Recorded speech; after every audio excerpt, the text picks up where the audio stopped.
नमस्कार, हिमाचल खबरनामा देख रहे हैं आप और मैं हूं आपके साथ दीक्षा शर्मा। सबसे पहले नजर डालते हैं कुछ खास सुर्खियों पर।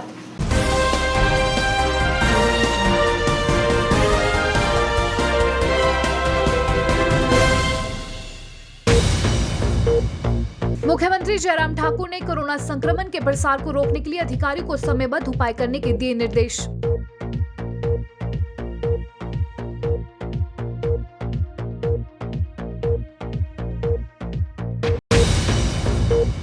नूरपुर के पूर्व विधायक अजय महाजन ने बढ़ती महंगाई पर प्रदेश सरकार पर साधा निशाना, कहा सरकार मध्य वर्गीय और गरीब लोगों पर बढ़ा रही आर्थिक बोझ।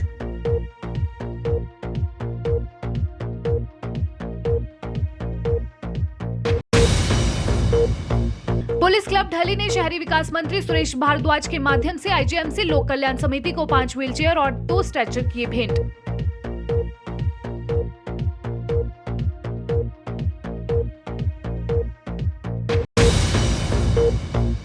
प्रदेश में कोरोना कर्फ्यू को 31 मई तक बढ़ाने के फैसले से कांग्रेस नाखुश, सरकार से पूरी तरह लॉकडाउन लगाने की मांग।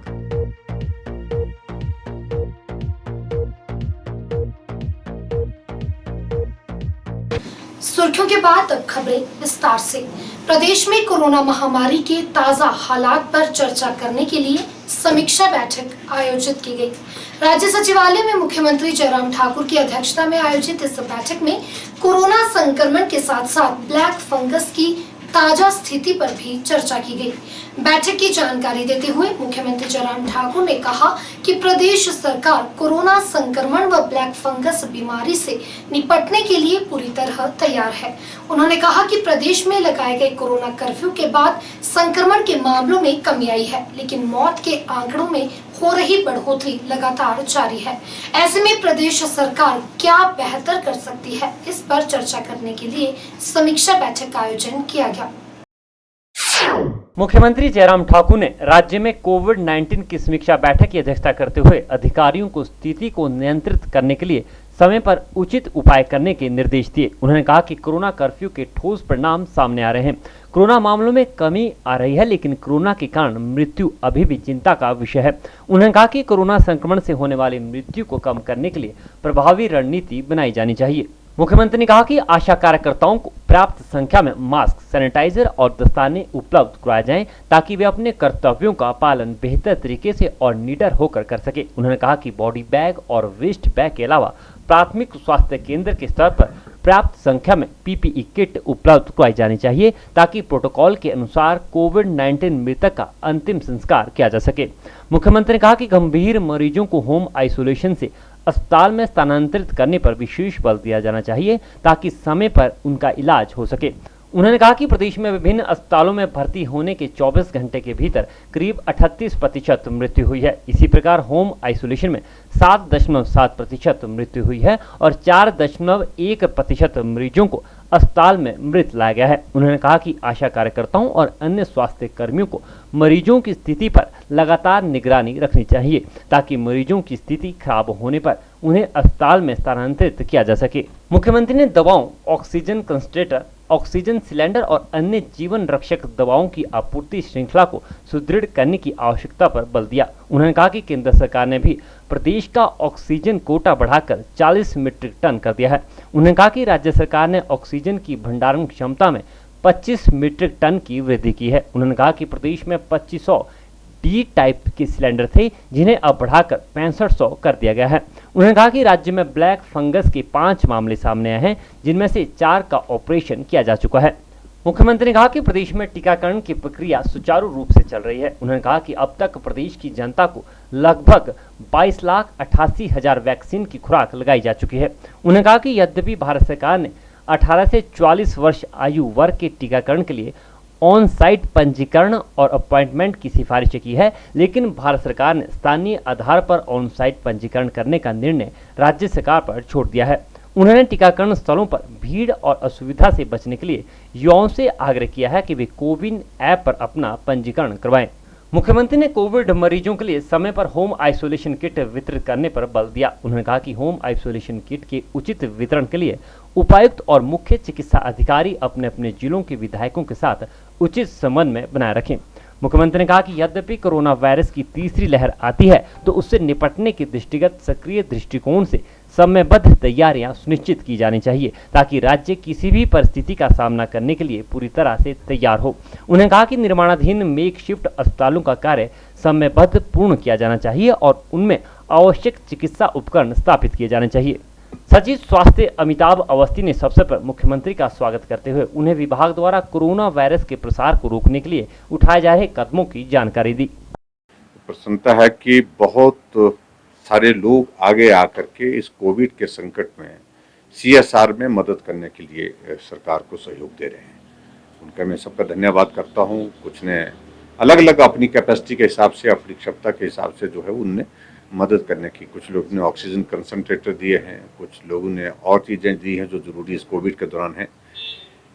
इसके अतिरिक्त सारी कोविड की वर्तमान जो हमने जो कैपेसिटी जो बढ़ाई है, बेड कैपेसिटी, और बेड कैपेसिटी के साथ उसके साथ फिर ऑक्सीजन की कैपेसिटी को हमने, जहां 15 मीट्रिक टन पहले हमारे लिए अलॉट था कोटा, उसको हमने 30 किया। 30 मीट्रिक टन के बाद फिर और हमने आग्रह किया केंद्र सरकार का, और मैं पीयूष गोयल जी का विशेष तौर से आभार व्यक्त करना चाहूँगा कि हमने उनके समक्ष बात कही कि भाई 30 से भी इसको 10 और बढ़ाइए, 40 मीट्रिक टन करिए। तो हमें हिमाचल के लिए 40 मीट्रिक टन ऑक्सीजन का कोटा निर्धारित हो गया और हमने उसको प्रोक्योर करना शुरू कर दिया, उठाना भी शुरू कर दिया। ये जो एक और ये जो ब्लैक फंगस के कुछ मामले, 5 मामले हिमाचल प्रदेश में रिकॉर्ड हुए हैं, वो अंडर ट्रीटमेंट हैं, और उनमें से 4 लोगों की उसमें सर्जरी हो गई है, वो ठीक पोजीशन में है। एक की थोड़ी स्थिति थोड़ी गंभीर बनी हुई है, हम उम्मीद करते हैं वो भी रिकवर हो जाए।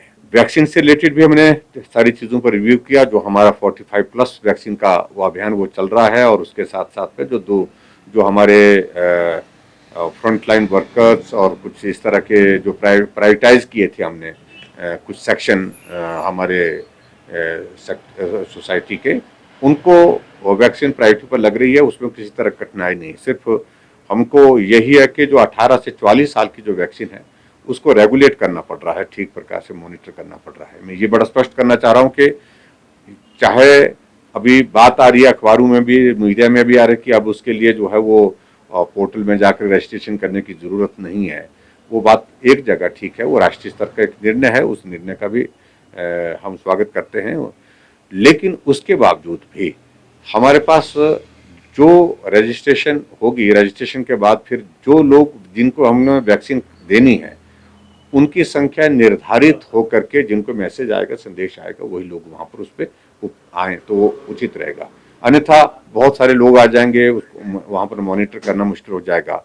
ऐसी सूरत में जो कठिनाई ना आए, इस बात को सुनिश्चित करने के लिए हमने उस मैकेनिज्म को अपने स्टेट के लेवल पर जो है कोऑर्डिनेट करने के लिए कहा है। कहना चाहूँगा कि कोविड के मामलों में गिरावट आई है, काफ़ी तेज़ी से आई है। हम लगभग एक सप्ताह के अंदर ही 40,000 से 24,000 पे आ गए हैं एक्टिव केस के मामले में। लेकिन जहां मृत्यु का आंकड़ा है वो अभी तक भी लगभग उसी एवरेज में आ रहा है, और ये हमने पूरे देश भर में भी देखा। दूसरे प्रदेशों की स्थिति भी मोर और लेस ऐसी ही है। मृत्यु का आंकड़ा अभी भी दूसरे प्रदेशों में, चाहे पूरे देश भर में 3.5 लाख से पर डे का आंकड़ा अब 1,92,000 पिछले कल का है। बहुत कमी उसमें आई है, गिरावट आई है एक्टिव केस के मामले पूरे देश भर में। लेकिन फिर भी जो डेथ का आंकड़ा वो 4,000 प्लस जा रहा है।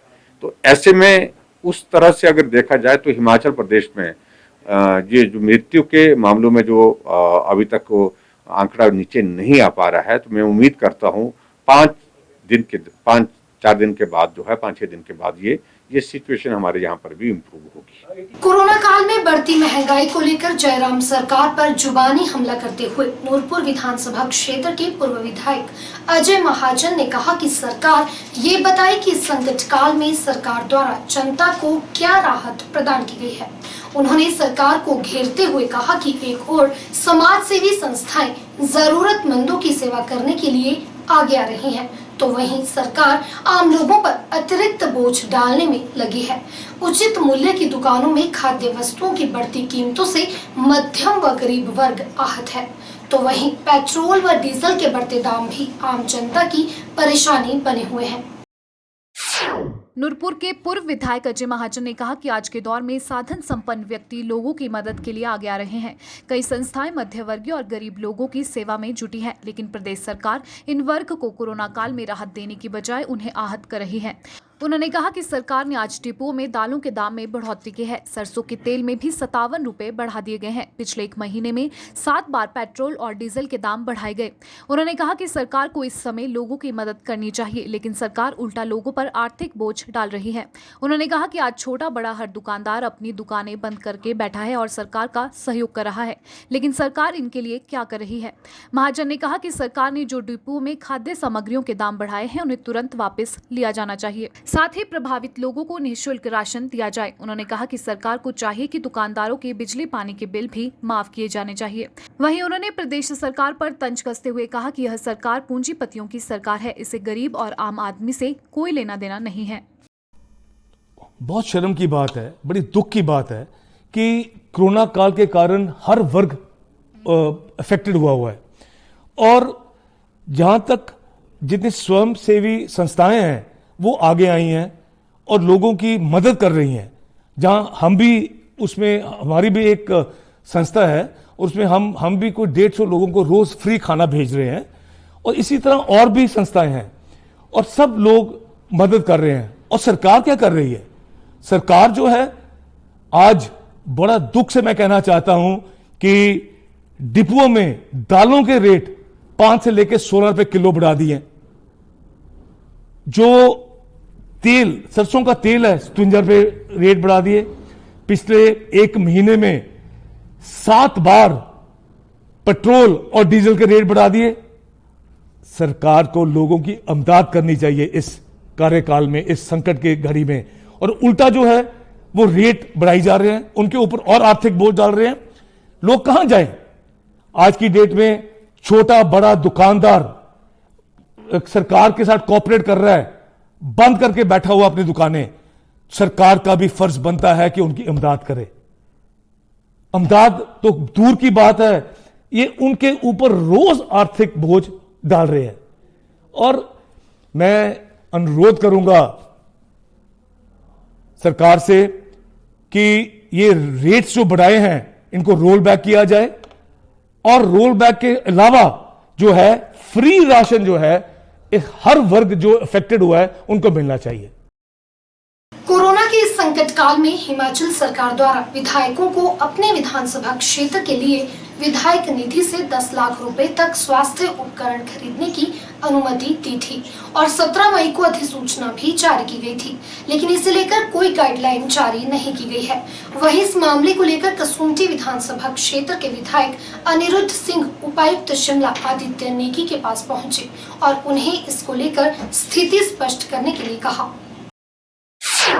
कसुम्पटी क्षेत्र के विधायक अनिरुद्ध सिंह ने कहा कि बीते 17 मई को राज्य सरकार ने अधिसूचना जारी की थी। इसमें हर विधायक अपने अपने विधानसभा क्षेत्र में 10-10 लाख रुपए से स्वास्थ्य उपकरण जिसमें ऑक्सीमीटर, थर्मामीटर, पीपीई किट सहित अन्य सामान खरीद सकते हैं। उन्होंने कहा कि सरकार ने अभी तक इसकी गाइडलाइंस नहीं भेजी हैं। खरीद के लिए कौन सी सरकारी एजेंसी होगी या सर्टिफाइड एजेंसी होगी यह अभी तय नहीं है। जिला स्वास्थ्य अधिकारी से लेकर स्वास्थ्य विभाग के आला अधिकारियों से इस संबंध में बात की, लेकिन स्थिति स्पष्ट नहीं है। उन्होंने उपायुक्त से मुलाकात कर इस मसले पर स्थिति स्पष्ट करने को कहा ताकि पंचायत स्तर पर लोगों की विधायक मदद कर सकें। उन्होंने कहा कि वे अपने विधानसभा क्षेत्र में हर व्यक्ति को ऑक्सीमीटर, थर्मामीटर और पंचायत में पीपीई किट मुहैया करवाना चाहते हैं। उन्होंने कहा कि अधिकारी काम करना चाहते हैं, लेकिन जब निर्देश ही स्पष्ट नहीं है तो वे भी मजबूर हैं। उन्होंने कहा कि कांग्रेस की राष्ट्रीय अध्यक्ष सोनिया गांधी ने कांग्रेस विधायकों को अपने अपने विधानसभा क्षेत्र में 2-2 एम्बुलेंस की व्यवस्था करने को कहा है। सांसद अपनी निधि से एम्बुलेंस खरीद सकता है, लेकिन विधायकों के लिए भी स्थिति स्पष्ट नहीं है। उन्होंने उपायुक्त से इस मसले पर स्थिति स्पष्ट करने को कहा।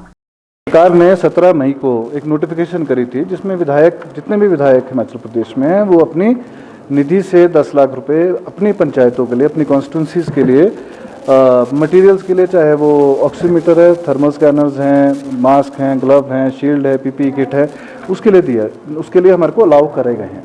17 मई की चिट्ठी है, हम लोग कॉन्टिन्यूसली जो है माननीय डीसी साहब को, हालांकि ऐसा नहीं है सारे ऑफिसर दिन रात काम कर रहे हैं, इनके पास जो है ऊपर से नीति तो बना दी, पर सेक्रेटेरिएट में मैं बोलूँगा माननीय मुख्यमंत्री जी को आपके माध्यम से, उनके पास किसी के पास नीति या दिशा है ही नहीं।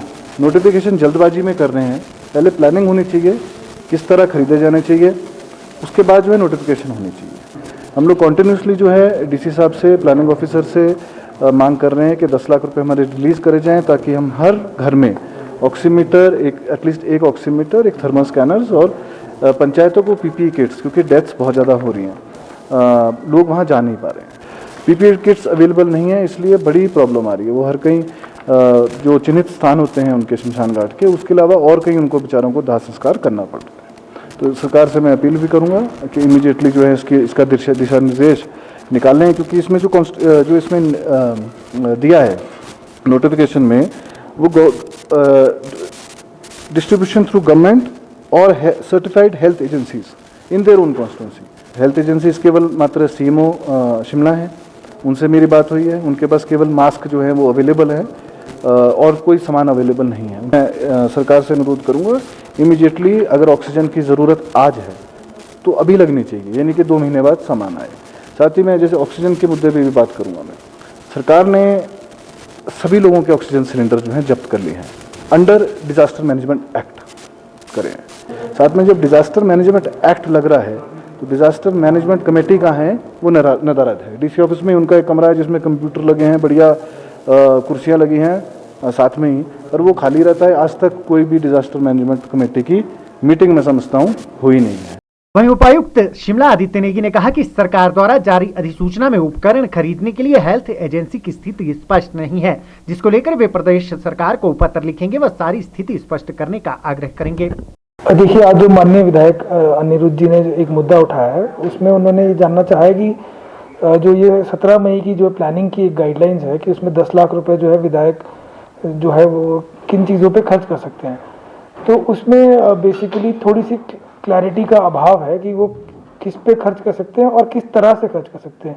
मेडिकल के लिए जो एसेंशियल चीज़ें हैं, जैसे आपका मास्क है, ग्लव्स है या फेस शील्ड वगैरह है या सैनिटाइजर्स है, और उसके अलावा जैसे एम्बुलेंस है या ऑक्सीजन के लिए जो ऑक्सीमीटर्स वगैरह या जो ऑक्सीजन प्लांट वगैरह लगाने का है, तो उन चीज़ों पे अगर खर्च कर सकते हैं तो किस तरह से, मतलब एग्जीक्यूटिंग एजेंसी कौन होगी और वो क्या तरीका फॉलो किया करेगी, वो बताते हैं कि उन्होंने जो है वो वर्क, मतलब कौन से वर्क्स करवाने हैं उसमें और किस एजेंसी के थ्रू कराने हैं। तो अब एक्चुअली इसमें ऐसा है कि जैसे आपने अगर कोई चीज़ खरीदनी है, जैसे हेल्थ से रिलेटेड कोई आपने मेडिकल डिवाइसेस खरीदने हैं, लेटेस्ट से कि आपने वेंटिलेटर खरीदना है या आपने ऑक्सीमीटर्स खरीदने हैं, तो ये सारी जो है बड़ी टेक्निकल डिवाइसेस होती हैं बेसिकली। तो इसका एक हर चीज़ का एक अपना स्पेसिफिकेशन होता है, और अगर आप उस स्पेसिफिकेशन के अलावा कोई और लेते हो तो हर डॉक्टर या हर जो स्टाफ है वो उसको ऑपरेट नहीं कर सकता।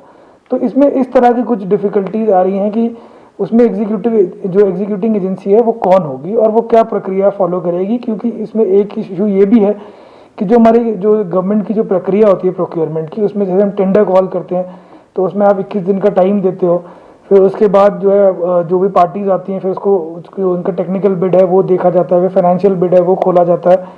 तो इसमें हमने ये निर्णय लिया है कि हम इसमें जो है सरकार से थोड़ी सी क्लैरिफिकेशन लेंगे इस इशू के ऊपर कि इसमें एक तो एग्जीक्यूटिंग एजेंसी कौन होगी, स्पेसिफिकेशन कौन फाइनलाइज करेगा, और क्या उसमें जो है टेंडर की जो प्रक्रिया है क्या उसको शॉर्ट किया जा सकता है थोड़ा सा।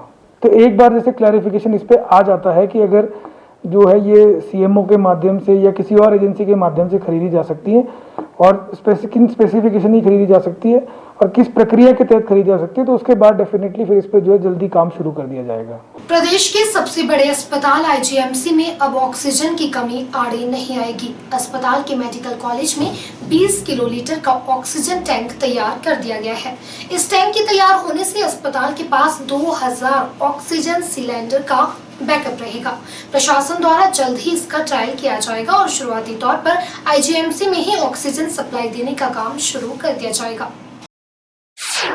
कोरोना महामारी में ऑक्सीजन की समस्या सामने आ रही है। ऐसे में सरकार और प्रशासन ने आईजीएमसी में ऑक्सीजन प्लांट के साथ लिक्विड ऑक्सीजन टैंक तैयार करने का निर्णय लिया है। इस टैंक के बनने से आईजीएमसी के पास हर समय 2000 सिलेंडर का बैकअप रहेगा। आईजीएमसी के एमएस डॉक्टर जनकराज ने बताया कि मेडिकल कॉलेज में 20 किलोलीटर क्षमता का तरल ऑक्सीजन टैंक स्थापित किया गया है और जल्द ही इसकी टेस्टिंग भी कर दी जाएगी।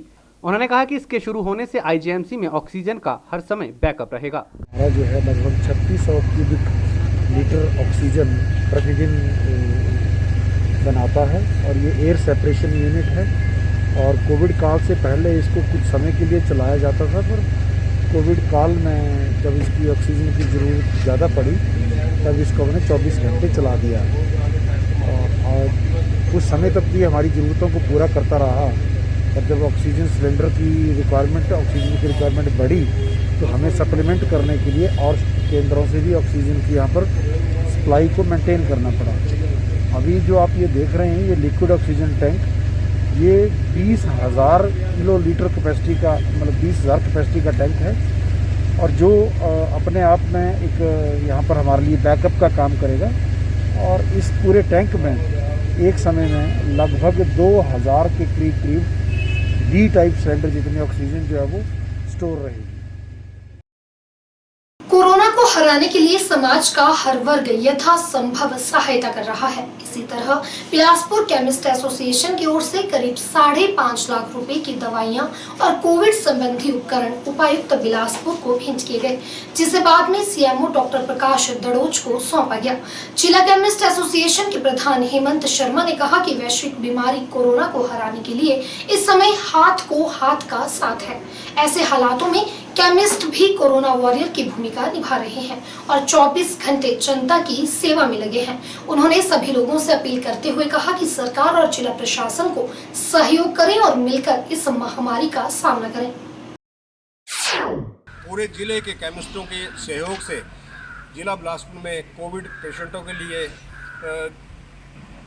10,000 tablet ivermectin, 10,000 capsule doxycycline with lactobacillus, 10,000 vitamin C with zinc, 3,000 tablet azithromycin 500 और 480 100 ml सैनिटाइज़र जो है वो हमने सबके सहयोग से जो है जिला अस्पताल को दान दिए। और इसके लिए डीसी साहब के माध्यम से, सीएमओ साहब के माध्यम से आज हमने राकेश चंदेल जी को ये सारी जितनी भी दवाइयाँ हैं वो दी हैं। इन सब की जो एक एमआरपी प्राइस बनता है वो 5,72,000 के करीब बनता है। उसके लिए मैं अपने जिला के सभी केमिस्टों का और अपने ड्रग इंस्पेक्टर्स दिनेश जी, अंजना जी, सीएमओ साहब, दड़ोच जी और डीसी साहब, उन सब का धन्यवादी हूँ। और सबसे ज़्यादा धन्यवादी मैं पत्रकार बंधुओं को जो कोविड के इस कार्यक्रम में अपना पूरा ध्यान रखते हुए बाकियों का भी ध्यान रख रहे हैं और पूरी सेवा कर रहे हैं। सोलन जिला के औद्योगिक क्षेत्र बीबीएन में दिन दहाड़े गाड़ी में सवार लोगों पर गोलियां चलाने का मामला सामने आया है, जिसमें एक व्यक्ति की मौत हो गई और अन्य 3 घायल व्यक्तियों का उपचार नालागढ़ अस्पताल में चल रहा है। घटनास्थल से फरार हुए हमलावरों की तलाश में पुलिस जुटी हुई है। कोरोना काल में जहां हर कोई अपनी जान बचाने में लगा है, वहीं कुछ ऐसे बदमाश भी हैं जो सड़कों पर हथियार लेकर घूम रहे हैं। इनके हौसले इतने बुलंद हैं कि इन्हें देश की कानून व्यवस्था का भी कोई डर नहीं, जिसका अंदाजा नालागढ़ क्षेत्र में हुई गोलीकांड से पता चलता है। सोलन जिले के औद्योगिक क्षेत्र बीबीएन में दिन दिहाड़े बीच सड़क पर कार में जा रहे लोगों पर गोलियां दागी गई, जिसमें एक व्यक्ति की मौत हो गई और 3 लोग बुरी तरह घायल हो गए, जिन्हें उपचार के लिए नालागढ़ अस्पताल दाखिल करवाया गया है। नालागढ़ के खेड़ा क्षेत्र में सोमवार को पेट्रोल पंप के नीचे दुर्गा कॉलोनी के सामने राष्ट्रीय उच्च मार्ग पर उस समय सनसनी फैल गई जब नालागढ़ की ओर से आ रही एक स्कॉर्पियो ने खेड़ा की ओर से जा रही कार को जोरदार टक्कर मार दी। जैसे ही कार में सवार युवक बाहर निकले तो दूसरी ओर से गोलियां दागी गई। इसमें एक गोली कार सवार के सीने में लगी और वह सड़क पर गिर गया, जबकि 2 गोलियां अन्य 2 लोगों को मारी गई, लेकिन निशाना चूकने के कारण वह गंभीर रूप से घायल हो गए। उसके बाद हमलावर मौके से फरार हो गए। प्रत्यक्षदर्शियों की माने तो सड़क पर खून व तेजधार हथियार भी मौके पर पड़े मिले। पुलिस ने मौके पर आकर तुरंत तीनों घायलों को नालागढ़ अस्पताल पहुंचाया, जहां एक की मौत हो गई। पिंड ਨੂੰ ਤੇ ਲੱਗੇ ਘਰਾਂ ਨੂੰ ਆਣ ਉੱਤੇ ਤੇ 3-4 ਗੱਡੀਆਂ ਆਈਆਂ ਜੀ, ਆਪਣੇ ਖੇੜੇ ਪੰਪ ਵਾ ਜੀ, ਲੇਕਿਨ ਸਾਡੀ ਗੱਡੀ ਮੈਂ ਗੱਡੀ ਮਾਰੀ ਤਾਂ ਗੋਲੀਆਂ ਚਲਾਈਆਂ ਜੀ, ਉਹਨੇ ਗੋਲੀਆਂ ਮਾਰੀਆਂ ਸਾਡੀ ਉਹਨਾਂ ਗੱਡੀਆਂ ਭੱਜ ਗਈਆਂ। ਅੱਛਾ, ਤੁਸੀਂ ਜਾਣਦੇ ਹੋ ਉਹਨਾਂ ਬੰਦਿਆਂ ਨੂੰ? ਹਾਂਜੀ ਹਾਂਜੀ ਸਰ, ਇੱਕ ਰਕੇਸ਼ ਦਾ ਜੀ, ਬੱਲੂ ਦਾ ਜੀ, ਕਾਕੂ ਦਾ ਜੀ, ਇੱਕ ਬਾਬੂ ਦਾ ਜੀ, ਭਜਨ ਦਾ ਜੀ, ਬਾਕੀ ਦੇਖੇ ਜੀ ਦੇਖੇ ਹੋਰ ਤੇ ਜੀ ਦੇਖੇ ਆਪਣੇ 15-20 ਜਣੇ ਹੋਰ ਤੇ ਨਾਲ ਹੁੰਦੇ। ਕੱਲ ਜੀ ਅਸੀਂ ਘਰਾਂ ਤੇ ਆ ਰਹੇ ਤੇ ਬੱਕਰਾ ਤੇ ਆਂਦੇ ਖੇੜੇ ਜਾਂ ਪੈਟਰੋਲ ਪੰਪ ਪਰ ਪੁੱਜੇ ਜੀ, ਉਹਨਾਂ ਨੇ ਗੱਡੀ ਵਿੱਚ ਲਿਆ ਕੇ ਮਾਰੀ, ਗੱਡੀ ਮਾਰੀ। ਬਹੁਤ ਸਾਨੂੰ ਤਾਂ ਕੋਈ ਪਤਾ ਨਹੀਂ ਲੱਗਿਆ ਜੀ, ਜਿੰਨੇ ਦਾ ਇਹਨਾਂ ਗੋਲੀਆਂ ਚੱਕੇ ਗੋਲੀਆਂ ਫੈਰ ਦੇ ਲੱਗ ਗਈ ਬਸ ਜਿਹੜਾ ਮੁੰਡਾ ਸਾਡੇ ਨਾਲ ਦੇ ਤੇ ਪਤਾ ਨਹੀਂ ਦੀਆਂ ਗੱਡੀ ਵੱਜੀ ਸਾਡੇ ਦਾ ਉਹੀ ਹੱਪੜ ਗਏ ਮੈਂ ਨਾਲੇ ਫੈਰ ਵੱਜੇ ਉਹੀ ਕਿੰਨੇ ਤੇ ਕੁਝ ਜਾਣ ਪਹਿਚਾਣ ਹੈ उनकी जान पहचान मैं तो नहीं जानता किसी ਨੂੰ मैं तो एक दो तीन मुंडे ने जानता हूँ तो एक बल्लू एक राकेश एक होंगे थोना मुंडा था। पुलिस अधीक्षक रोहित मालपानी ने भी मौके का जायजा लिया और नालागढ़ अस्पताल में जाकर घायलों से मामले के बारे में जानकारी प्राप्त की। उन्होंने कहा कि मामला दर्ज करके छानबीन शुरू कर दी जाएगी और दोषियों को जल्द हिरासत में लिया जाएगा, जिसके बाद ही घटना के असल कारणों का पता लग सकेगा। कोविड संकट के इस दौर में जहां अपने ही अपनों से दूर हो रहे हैं तो वहीं कुछ लोग सेवा भाव से मदद के लिए हाथ आगे बढ़ा रहे हैं। इसी के चलते ढली पुलिस क्लब ने शहरी विकास मंत्री सुरेश भारद्वाज के माध्यम से आईजीएमसी की लोक कल्याण समिति को 5 व्हील चेयर और 2 स्ट्रेचर भेंट किए।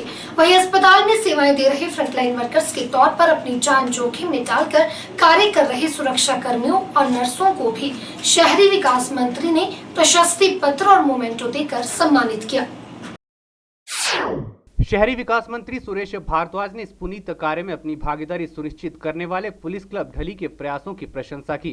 उन्होंने कहा कि आज संकट के इस दौर में कई स्वयंसेवी संस्थाएं मदद के लिए आगे आ रही है और जरूरतमंदों की सहायता करते हुए सेवा भाव का परिचय दे रही है। ऐसे में पुलिस क्लब ढली भी सराहनीय कार्य कर रहा है। उन्होंने कहा कि पिछले वर्ष से लेकर कोरोना ने दहशत फैला रखी है। उन्होंने कहा कि कोरोना की चपेट में आने के कारण कई लोग अपनी जान तक गंवा चुके हैं तो कई लोग अस्पतालों में उपचाराधीन है। भारद्वाज ने कहा कि कोरोना की चेन को तोड़ने के लिए पिछले वर्ष भी लॉकडाउन लगाया गया और मामलों में कमी भी आनी शुरू हुई। फिर धीरे धीरे अनलॉक की प्रक्रिया शुरू हुई और कहीं न कहीं सुरक्षा मानकों का कड़ाई से पालन नहीं हुआ, जिस वजह से कोरोना संक्रमण के मामले ज्यादा बढ़े। शहरी विकास मंत्री सुरेश भारद्वाज ने लोगों से अपील करते हुए कहा कि वे सुरक्षा मानकों का पालन करें और जरूरी कार्य होने पर ही घरों से बाहर निकलें, तभी संक्रमण की चेन को तोड़ा जा सकता है। भारत में पिछले वर्ष लॉकडाउन रहा, फिर अनलॉक हुआ, हॉस्पिटल में मरीज आए, अधिकांश ठीक होकर के गए, कुछ लोग हमारे बीच में नहीं रहे। उस वक्त संभावना थी कि शायद ये दौर समाप्त हो जाएगा, लेकिन इस वर्ष मार्च में ये दूसरा दौर प्रारंभ हो गया और पूरे देश भर में जो फैलने की प्रक्रिया थी वो ज्यादा तेज हो गई। बड़ी संख्या में लोग संक्रमित होने लगे और मृत्यु दर भी जो है वो सारे देश में ज्यादा हो गई। हिमाचल प्रदेश भी इसमें अछूता नहीं रहा। पड़ोसी राज्यों में पहले संक्रमण बढ़ा, हिमाचल में फैला और इसका ज्यादा जो स्प्रेड हुआ वो शायद हमने जो इसकी गाइडलाइंस थी उसका पूरी तरह से जो है वो पालन नहीं किया। कोरोना महामारी के इस दौर में जहां अपने ही अपनों से दूरी बना रहे हैं, ऐसे में मानवता की मिसाल पेश करते हुए जिला कांगड़ा का एक परिवार इंसानियत का रिश्ता निभा रहा है। यह कोई फिल्मी डायलॉग नहीं बल्कि हकीकत है। आपको बता दें कि कांगड़ा में रहने वाले गुप्ता परिवार ने एक नई मिसाल कायम की है। जी हां, इस परिवार के सदस्य टांडा मेडिकल कॉलेज में एडमिट कोरोना पॉजिटिव मरीजों के तीमारदारों के लिए हर रोज सुबह ब्रेकफास्ट तैयार करके ले जाते हैं। वहीं मरीजों के तीमारदारों ने भी गुप्ता परिवार के सदस्यों का धन्यवाद किया है। हिमाचल प्रदेश के जिला कांगड़ा में कोरोना के मामले लगातार बढ़ते जा रहे हैं। ऐसे में सरकार और प्रशासन भी इसकी रोकथाम के लिए हर संभव प्रयास कर रहे हैं। ऐसे में कई समाजसेवी संस्थाएं सेवा कर रही हैं। कोई राशन बांट रहा है तो कोई आर्थिक मदद कर रहा है, लेकिन कांगड़ा के रहने वाले गुप्ता परिवार ने एक नई मिसाल कायम की है और हर रोज सुबह उठकर 100 लोगों के लिए नाश्ता बनाकर टांडा मेडिकल कॉलेज में मरीजों के तीमारदारों को दिया जाता है और उससे तीमारदार बेहद खुश हैं। विनय गुप्ता ने कहा कि उन्हें लोगों की सेवा करने में आनंद आता है। वह सुबह के नाश्ते को लोगों तक पहुंचाकर सुकून महसूस करते हैं। उन्होंने बताया कि इस महामारी के दौर में इंसान की मदद करना ही असली धर्म और कर्म है। विनय गुप्ता की पत्नी वसुधा का कहना है कि वह सुबह 5 बजे उठ जाती हैं और नाश्ता बनाती हैं। उन्होंने बताया कि आज इस महामारी के दौर में अगर इंसानियत को जिंदा रखना है तो इंसान की मदद करनी होगी। उन्होंने लोगों से आग्रह किया है कि लोग एक दूसरे की मदद करें, ना कि दूरियां बनाएं। हम जो टांडा में पेशेंट हैं उनके जो अटेंडेंट आए हुए हैं उनके लिए खाना भेज रहे हैं। पहले संख्या 50 थी और धीरे धीरे वो बढ़कर अब 100 पहुंच गई है। सुबह लगभग हम 5 बजे उठ के ये कार्य करते हैं और लगभग 300 चपाती अब बन रही है। मैं, मेरे हस्बैंड और मेरे दोनों बेटे, मेरी सासू माँ, हम सारे इस काम में लगे हुए होते हैं। वहीं तीमारदारों का कहना है कि आज के इस समय में कोई किसी की मदद नहीं करता, लेकिन गुप्ता परिवार बहुत ही भलाई का काम कर रहा है। उन्होंने कहा कि जैसे गुप्ता परिवार यह काम कर रहा है और परिवारों को भी आगे आना चाहिए ताकि लोगों को सहारे के साथ साथ राहत भी मिल सके। उन्होंने कहा कि गुप्ता परिवार की वजह से उन्हें काफी राहत मिल रही है और उनका धन भी बच रहा है। ब्रेकफास्ट प्रोवाइड करते हैं और देख सकते हैं अभी अच्छी चपाती है, 3-4 चपाती देते हैं, साथ में सब्जी देते हैं और बनाना वगैरह और पानी की बोतल्स देते हैं जैसे आप देख रहे हो। और कह रहे हैं कि वो साथ में सैनिटाइज भी कर रहे हैं। जिनके पास मास्क नहीं है उनको वो मास्क प्रोवाइड करवा रहे हैं। ऐसी कोई दिक्कत नहीं और ये बहुत अच्छा काम कर रहे हैं यहाँ पे। मेरा नाम मीना है और मैं हम जिसिमपुर से आए हुए हैं और हम जैसे 18 डे से हम यहीं पे हैं और यहाँ पे हमें खाना सुबह नाश्ता प्रोवाइड करवाया जाता है, शाम को भी दिया जाता है 5:45 बजे। बस बढ़िया खाना होता है, अच्छा होता है, काफ़ी मदद मिल रही है ऐसे यहाँ पे आने से हमें। मेरी माता जी यहाँ पे एडमिट हैं और वो पिछले कल ही यहाँ पे आई हुई हैं, कोरोना पॉजिटिव है। तो ये मुझे खाना जो है अभी सेवा भारती की ओर से दिया जा रहा है। तो इससे मुझे क्या हो रहा है कि मेरी फाइनेंशियल हेल्प जो है हो जा रही है, इससे मेरा पैसा भी बच रहा है ना, और चलो इससे मैं अपने मदर की देखभाल भी कर सकता हूँ और ज़्यादा। कोरोना के बढ़ते मामलों को देखते हुए सरकार ने प्रदेश में कोरोना कर्फ्यू 31 मई तक बढ़ा दिया है। पहले की तरह ही बंदिशें आगे भी जारी रहेंगी, लेकिन सरकार के इस फैसले से कांग्रेस नाखुश है और सरकार से पूरी तरह लॉकडाउन लगाने की मांग कर रही है। कांग्रेस के प्रदेश सचिव सुशांत कपरेट ने कोरोना को लेकर सरकार पर एक्सपेरिमेंट न करने की हिदायत देते हुए कहा कि सरकार द्वारा जो कर्फ्यू लगाया गया है उसमें काफी छूट दी जा रही है। बाजारों और सड़कों पर वाहनों की आवाजाही काफी ज्यादा हो रही है। ऐसे में कर्फ्यू का कोई भी औचित्य नहीं रहता। प्रदेश कांग्रेस कमेटी के सचिव सुशांत कपरेट ने कहा कि सरकार को स्पष्ट करना चाहिए कि वो क्या करना चाहती है। प्रदेश सरकार 1.5 साल से केवल कोरोना की तैयारी करने में लगी है और एक्सपेरिमेंट कर रही है, जबकि इस समय सरकार की सभी व्यवस्थाएं सही हो जानी चाहिए थीं, लेकिन अस्पतालों में हालात ठीक नहीं हैं। उन्होंने कहा कि प्रदेश सरकार ने कोरोना को लेकर प्रदेश भर में अभियान चलाया है, लेकिन वैक्सीन के नाम पर लोगों को गुमराह किया जा रहा है। प्रदेश के 30 लाख लोगों को वैक्सीन लगाई जानी थी, लेकिन मात्र कुछ लोगों को ही वैक्सीन लगी है। वहीं उन्होंने कांग्रेस पार्टी द्वारा महामारी के इस समय में लोगों की हर संभव सहायता किए जाने की बात कही। जो कोरोना कर्फ्यू बढ़ाया गया है, कांग्रेस पार्टी ये प्रदेश सरकार से पुनः आग्रह करती है कि या तो संपूर्ण लॉकडाउन की तरफ जाए या फिर सिस्टम को खोल दें। ढीलों के साथ खोला गया है। आप सड़कों पे देख सकते हैं 10 से 1 बजे तक, अगर वो चाहे शिमला की सड़कें हो, जिला कांगड़ा की हो, जिला ऊना की सड़कें हो, लोगों की आवाजाही अनियंत्रित है। तो कहीं ना कहीं सरकार को अपनी मंशा क्लियर करनी पड़ेगी कि वो क्या करना चाहती है।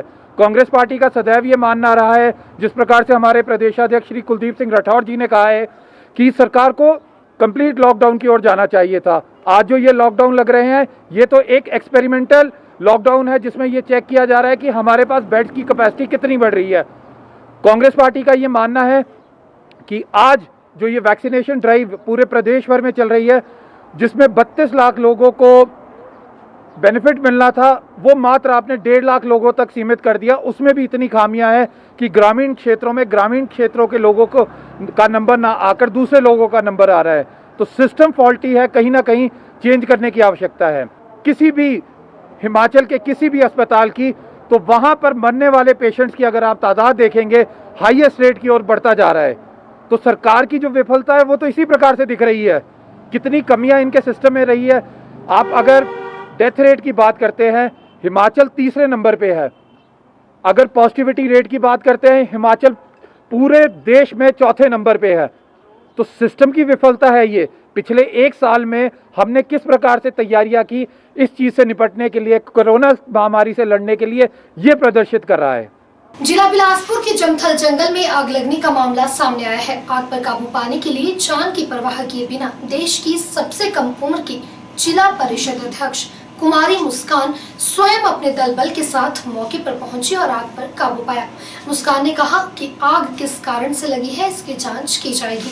उन्होंने कहा कि आज देश में ऑक्सीजन की कमी के कारण लोगों को अपनी जान गंवानी पड़ रही है, तो वहीं कुछ ऐसे शरारती लोग भी हैं जो जंगलों में आग लगा रहे हैं। ऐसे लोगों पर कड़ी कार्यवाही की जाएगी ताकि जंगलों को बचाया जा सके।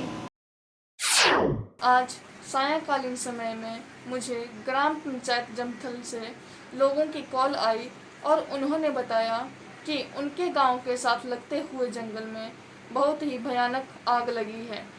उसी समय मैं वहां पर पहुंची और वहां ग्राम पंचायत जमथल के उप प्रधान श्री शशिपाल ठाकुर जी, वहां की ग्रामीण महिलाएं और संत निरंकारी मिशन के अनुयायियों के सहयोग से हमने उस आग को बुझाया। लेकिन बड़े दुख का विषय है कि लोग इस महामारी के समय पर भी ये नहीं सोच रहे कि हमें आग लगाने की बजाय ज़्यादा से ज़्यादा पौधारोपण करने चाहिए, ताकि जो ऑक्सीजन की कमी हमारे देश में आ रही है वो ना रहे। और आग लगाने से हमें विभिन्न प्रकार की समस्याएं भी आती हैं और ऑक्सीजन की कमी होगी जैसे, और इतने प्राणी भी मर रहे हैं जिन उनके भी परिवार हैं। तो हमें इस तरीके से सोचना चाहिए कि जैसा हमारा परिवार है वैसा ही जीव जंतुओं का परिवार है। तो हमें आग ना लगाने की बजाय ज़्यादा से ज़्यादा पौधारोपण करने चाहिए ताकि हमारे देश में ऑक्सीजन की कमी ना रहे। और जिस किसी ने भी इस तरीके का ये कार्य किया है उनकी छानबीन भी हम अपने स्तर पर कर रहे हैं और जैसे ही उसका पता लगेगा तो उसके ऊपर कानूनी कार्यवाही भी अमल में लाई जाएगी। धन्यवाद। नूरपुर ब्लॉक की लोहारपुरा पंचायत के नेरा गांव में शिव शक्ति युवा मंडल के सदस्यों द्वारा क्षेत्र में सफाई व सैनिटाइजेशन का कार्य किया गया। युवा मंडल के सभी सदस्यों ने मिलकर गांव वासियों को कोरोना संक्रमण से किस तरह बचाव किया जा सकता है इस बारे में भी जागरूक किया। उन्होंने सभी से अपील करते हुए कहा कि कोरोना नियमों की सभी सख्ती से पालना करें और स्वच्छता का विशेष ख्याल रखें, तभी इस बीमारी से बचाव संभव है। को पता है हिमाचल प्रदेश में कोरोना महामारी के जो इतने केस बढ़े हुए हैं। आज हमने युवा कमेटी, शिव मंदिर की युवा कमेटी ने फैसला लिया है कि सभी गांव को मेंबर संघ और प्रधान संघ हमने जो है सारे इकट्ठे होकर जहां शिव मंदिर में सफाई की और जो है पूरा गांव को सैनिटाइज किया, जिससे जो है कोरोना महामारी जो है अधिक से अधिक ना फैल सकी। मेरा सभी से यही अनुरोध है कि वो घर से जरूरी काम हो घर का तभी बाहर निकलें और मास्क लगाकर और अपने साथ सैनिटाइजर जरूर रखें। धन्यवाद। आज हमने सभी युवाओं ने मंदिर की सफाई की है और गांव वासियों को कोरोना के बारे में जागरूक किया है। कोरोना की स्थिति को देखते हुए प्रदेश में कोविड कर्फ्यू को 31 मई तक बढ़ा दिया गया है। वहीं लोग कोविड नियमों का सख्ती से पालन करें, इसके लिए बिलासपुर पुलिस द्वारा जागरूकता अभियान चलाया जा रहा है। अभियान के तहत झंडूता बाजार व आसपास के क्षेत्र में पुलिस जवानों द्वारा जनता को जागरूक किया गया और सभी से अपील की गई कि कोविड-19 को लेकर जारी सुरक्षा मानकों का पालन करें। थाना प्रभारी राजेंद्र कुमार ने बताया कि वह अपनी टीम के साथ उपमंडल झंडूता के सभी क्षेत्रों का दौरा कर लोगों को जागरूक कर रहे हैं और कानून की उल्लंघना करने वालों के साथ सख्ती बरतते हुए उन पर उचित कार्यवाही की जा रही है। इस बारे में सूचित किए गए कि जो भी कोई अपना सामान लेने के लिए दुकान में आए 11 बजे से पहले आए और समय पर अपना व्हीकल लेके आते हैं तो व्हीकल को पार्किंग में खड़ा करें और समय पर सामान लेकर वापस अपने घर को जाएं ताकि जाम न लग सके। शिमला व्यापार मंडल के अध्यक्ष इंद्रजीत सिंह ने प्रदेश सरकार से व्यापारियों के लिए आर्थिक पैकेज प्रदान करने की मांग की है। इंद्रजीत सिंह ने कहा कि वे अपनी मांगों को लेकर जल्द ही मुख्यमंत्री से मिलेंगे व उनसे व्यापारियों द्वारा लिए गए बैंक कर्ज पर लगने वाले ब्याज में रियायत देने की मांग करेंगे। उन्होंने कहा कि व्यापार मंडल ने इस कोरोना कर्फ्यू के दौरान प्रदेश सरकार का पूरा साथ दिया है, लेकिन अब सरकार को भी व्यापारियों को राहत देने के लिए सभी दुकानदारों को कुछ समय के लिए अपनी दुकानें खोलने की अनुमति देनी चाहिए। महामारी पर लड़ना सबका दायित्व है। इसी के चलते हमने सरकार को पूरा सहयोग किया और पिछले लगभग 20 दिन से हमारी सारी दुकानें बंद हैं। जबकि इनिशियली लॉकडाउन जो लगा था 10 दिन के लिए लगा था, उसके बाद एक्सटेंड करके 20 दिन के लिए कर दिया गया। अब जिस तरह और हमारे को सामान की ज़रूरत पड़ती है, आवश्यकता पड़ती है करियाने की, सब्जी की, उसी तरह से जिस तरह आज स्कूल खुल रहे हैं, बच्चों को स्टेशनरी की आवश्यकता है, मोबाइल की आवश्यकता है और कई ऐसी चीज़ें हैं कि लोगों को आवश्यकता है। जहाँ लोग ये डिमांड कर रहे हैं वहाँ हमारे दुकानदार भी अपनी आर्थिकी से जूझ रहे हैं। तो हमारा प्रशासन से, सरकार से ये मांग है कि जल्दी से जल्दी हमारे बाज़ार खुलवाए जाएँ। इसको लेके हम कल उपायुक्त कार्यालय भी गए थे, जहां हमने एडीसी सर से एक रिक्वेस्ट भी की थी, एक मेमोरेंडम भी उनको दिया था कि हमारी जो बात है सरकार तक पहुंचाई जाए। हम सरकार से माननीय मुख्यमंत्री जी से भी मिलेंगे, क्योंकि काफ़ी समय हो गया है हमारे व्यापारी, कुछ जो छोटे व्यापारी हैं, अपनी आर्थिकी से जूझ रहे हैं। हम ये चाहते हैं योजनाबद्ध तरीके से सभी दुकानदारों को थोड़ा समय मिले, चाहे 2 बजे तक ही सही, क्योंकि हर कारोबार को थोड़ा सा समय चाहिए। और एक तो डायरेक्ट हमारा नुकसान हो रहा है, दूसरा ये है कि जो हमारा स्टॉक दुकानों के अंदर पड़ा है उसका हमें काफ़ी नुकसान हो रहा है। तो हम ये चाहते हैं, क्योंकि काफ़ी समय हो गया है, अब ये बिल्कुल अब व्यापारियों को सरकार के लिए भी सरकार को सोचना चाहिए। एक हमारी ये भी मांग थी कि व्यापारियों के लिए कोई आर्थिक पैकेज घोषित किया जाए, जिसमें हमारे जो वर्कर्स हैं उनके लिए या और जो हमारे छोटे कारोबारी हैं उनके लिए हमारी बैंक लिमिट्स का जो ब्याज है उससे डिडक्ट किया जाए। तो ऐसी काफ़ी मांगे हैं जो शिमला व्यापार मंडल कर रहा है, क्योंकि अगर ऐसा नहीं किया गया, देखो जब तक बाकी जो लोग हैं जो अगर वो लॉकडाउन में घर भी बैठे हैं उनकी सैलरी इंटैक्ट है, लेकिन दुकानदार जब तक अपनी दुकान नहीं खोलेगा उनको उसका काम नहीं चलेगा।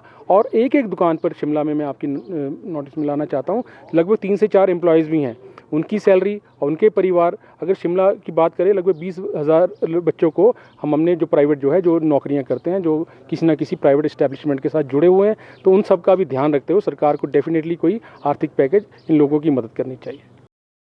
कोरोना काल में अपना कारोबार गंवा चुके एक व्यक्ति को 25,000 रुपए देकर नोफल वेलफेयर संस्था द्वारा सराहनीय कार्य किया गया है, जिसमें अमर कौर जगदीश चंद मेमोरियल ट्रस्ट का भी विशेष योगदान रहा है।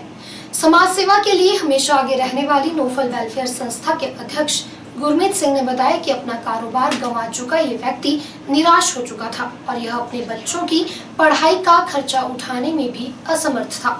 ऐसे में अब संस्था द्वारा व्यक्ति के बच्चों की पढ़ाई का भी जिम्मा उठाया गया है। हमने आज यहाँ पर जो बूढ़े वाले 10 हैं उनके परिवारों को राशन दिया है, और राशन के अंदर सब कुछ दिया है, चावल, आटा, दालें, साबुन, तेल, टूथपेस्ट, मतलब जो घर की सारी ज़रूरतों का सामान होता है। और जिन व्यक्तियों के अपना कारोबार चला गया था, जिन्होंने हमारे से कहा था कि कुछ मदद की जाए, तो मैंने ऐसी चर्चा करते हुए उनसे पूछा कि आप करते क्या हैं?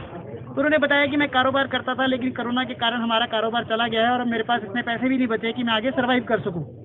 तो मैंने उन्हें 2 ऑफर्स दी, एक कहा कि भगवान से हिस्सा डाल लो, दूसरा बोला कि मेरे साथ हिस्सा डाल लो। तो उन्होंने भगवान का रास्ता चुना और आज हमने उनकी 25,000 रुपये की आर्थिक सहायता की है, जिससे कि वो अपना व्यापार नए सिरे से शुरू करेंगे। आगे उनके बच्चों की पढ़ाई, किताबें और कंप्यूटर्स वगैरह जो भी है वो सारा कुछ संस्था अपने पास से लेके देगी। हिमाचल खबरनामा के इस अंक में इतना ही। नमस्कार।